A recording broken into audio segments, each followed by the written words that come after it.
Hey there, welcome aboard. It's Walter here, and I want to talk about your trading and why we can learn things as traders from gamblers.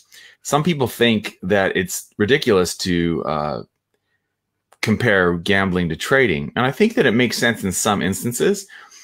I've never met anyone from a bank that works in the horse gambling division or the dog gambling division, although there are many traders. I've met more than a few who work in the Forex division. So it is different in that way. But here's where you can learn from gamblers. Have you seen the movies about the those guys from MIT, the students and the professor who got together? I think it was called Bringing Down the House, and the book was called 21, I think. And they set up this strategy where they would go and play blackjack, and they would do it with the team, and that works.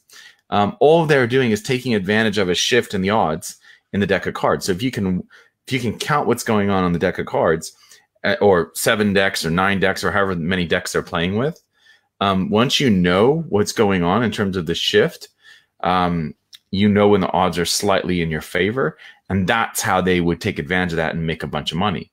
So in a lot of ways, they were doing exactly what you do as a trader. As a trader, you define your edge, you sort of verify it by doing a lot of back testing. My bias is to use Forex Tester or some sort of simulator. I know a lot of people, they prefer to use the old automated strategy tester in MetaTrader, or any sort of automated back testing. I don't think that makes a lot of sense unless you're having the computer do the trading for you. So that's not something that I necessarily think it makes a lot of sense. But most of us are discretionary traders, so we trade what we believe, we trade what we think, and we make trading decisions, and we like to take responsibility for those, or at least we like to think that we do better than the computer because we're making the decisions. So that's something to keep in mind, is that we don't always do that. But here's what we can learn from the gamblers. Gamblers, especially like poker players or blackjack players, they know when the odds have shifted, and they know that they should change their approach depending on when the odds have shifted. Now, I think poker is actually a really good way of looking at trading, because when you are trading, you have to know when somebody's making a mistake. Just like a poker player.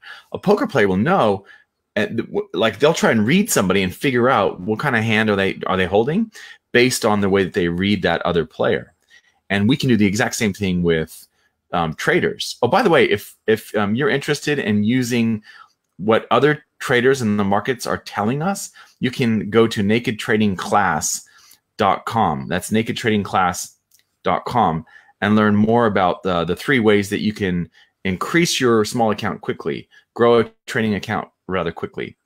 So that's in that video. It's an on-demand training. You can watch it whenever you like. You don't have to put your email or anything.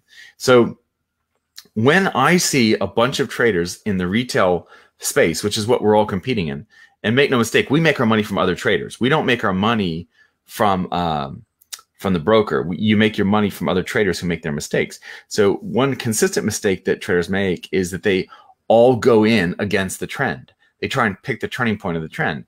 And so if you Google open position ratios, you will notice that a lot of these traders who are trading the markets, they often go against the trend. So if the USD Swissy is taking off and really going higher and higher, they're all selling it.